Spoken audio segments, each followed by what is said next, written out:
منافقان و خو د دې خلکو نه ډېر غوره وو، هغوی بوتان راوړه جومات ته او دوی بمان راوړي. تا د اسلام تصویر په داسې رنګ کې رنګ کړو صیبه که چا ایمان راوړو والله که اوس ایمان راوړو.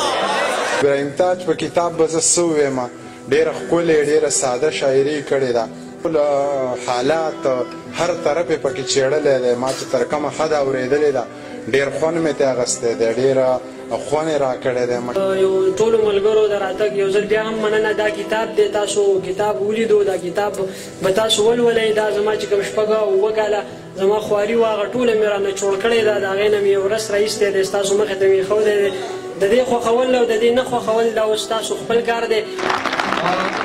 منظري مطالعه چې ورته وایي شاته چې دلته کې څه پراته وي هغه مطالعه په کار راوستلی شي، نو یقین وکړئ چې د پښتو ادب چې کوم دی دا هم تاسو ته پاتې دی، دا به په تاسو باندې ویاړ کوي او هم تاسو به د راتلونکي وخت چې کوم دی غوره او یاد شاعران یې.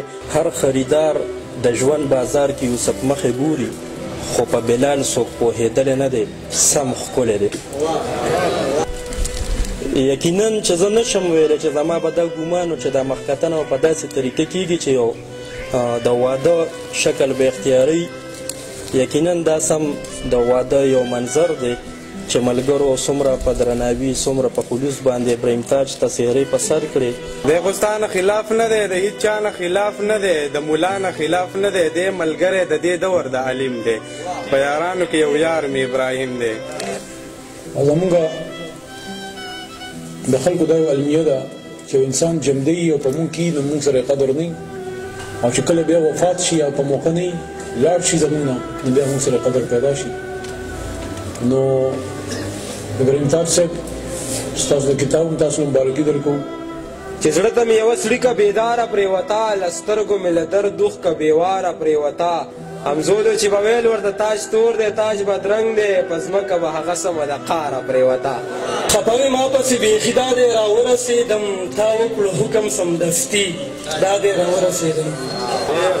تاجه نو ما ته پکې هم یو شعر ډالۍ کړه که نه، تاجه نو ما ته پکې هم یو شعر ډالۍ کړه که نه، اورم ستا د شاعري دا دی راورسېدم. زه مبارکي ورکوم ښاغلي ابراهیم تاج ته.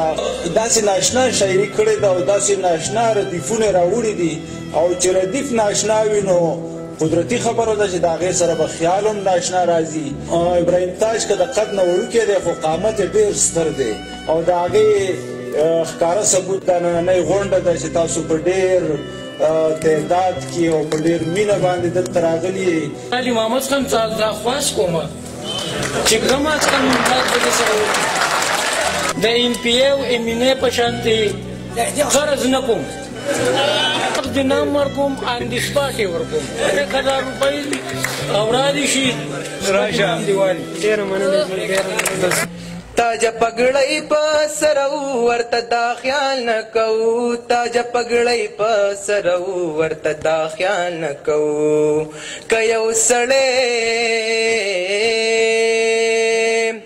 یو سړی خالي لنګوي که هر څنګه وي، جانان جانان وي که بدرنګ وي که هر څنګه وي.